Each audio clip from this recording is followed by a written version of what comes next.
अस्सलाम वालेकुम व्यूअर्स, आज मैं आपके लिए बहुत ही मज़ेदार सी ठंडी ठंडी मलाई जैसी खीर बनाने की रेसिपी लाई हूँ जो कि बेहद मज़ेदार बनेगी और बिल्कुल एकदम नया तरीका आपके साथ शेयर करने वाली हूँ।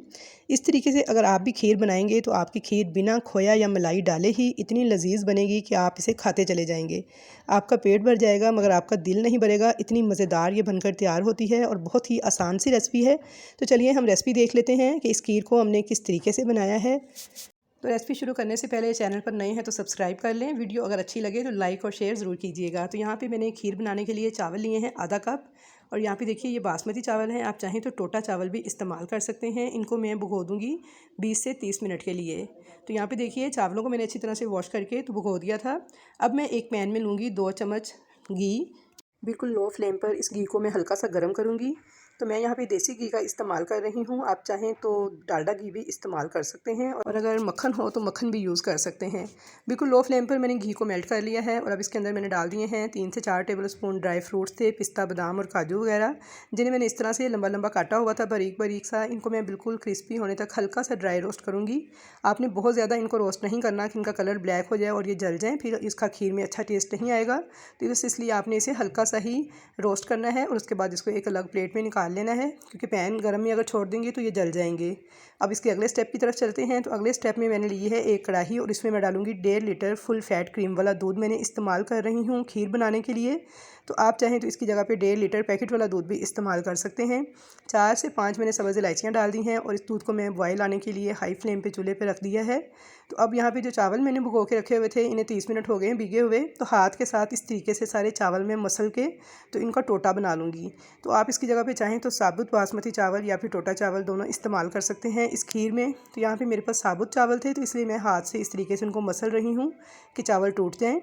तो यहाँ पे देखिए चावल जो हैं वो टूट चुके हैं, और जो दूध है हमारा उसमें भी बॉयल आ गया है। तो अब हम चावल जो हैं इस दूध में डाल के इसे लो फ्लेम पे पकने के लिए छोड़ देंगे। तो इसे मैं कवर कर दूँगी और फ्लेम को बिल्कुल लो कर दूँगी।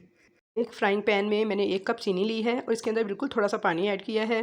थोड़ा सा पानी डालकर हम चीनी को कैरेमलाइज़ करेंगे बिल्कुल लो फ्लेम पर चम्मच चलाते हुए। तो यहाँ पे आपने फ्लेम बिल्कुल लो रखना है, और चीनी को मेल्ट होने तक चम्मच चलाते हुए इस तरह से पका लेना है कि चीनी का हल्का सा गोल्डन कलर आना शुरू हो जाए। तो यहाँ पे देखिए चीनी का कलर बिल्कुल हल्का सा गोल्डन सा आना शुरू हो गया है। तो बस फ्लेम को आपने लो ही रखना है।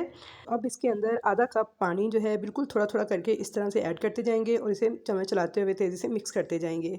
तो यहाँ पे इसमें एक बॉयल आने का इंतज़ार करेंगे। तो ये देखिए जैसे ही इसमें एक बॉयल आ चुका है, तो अब हमने इस चीनी वाले पानी को इस दूध में ऐड कर देना है जो कि चावलों के साथ पक रहा है।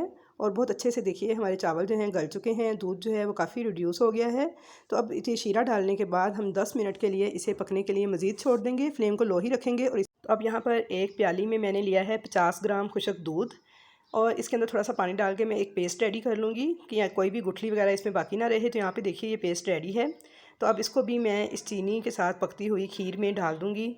तो बस आपने ये करना है कि जब आपने दूध को डालना है तो मुसलसल 7 चम्मच चलाते जाना है, और दूध वाला जो घोल है वो आपने इसके अंदर ऐड कर देना है। तो बस इतना ज़बरदस्त, इतना मज़ेदार फ्लेवर आएगा कि जैसे आपने बहुत ज़्यादा खोया या मलाई डालकर खीर तैयार करते हैं ना, सेम वही टेस्ट आपको मिलेगा। साथ ही मैंने इसमें ड्राई फ्रूट्स भी कुछ ऐड कर दिए हैं, थोड़े से मैंने गार्निश करने के लिए बचाए हैं, बाकी मैंने सारे इसके अंदर ऐड कर दिए हैं। चम्मच चला के अच्छे से मिक्स कर लिया है, और खीर को मैं 10 मिनट तक मज़ीद पकाऊंगी।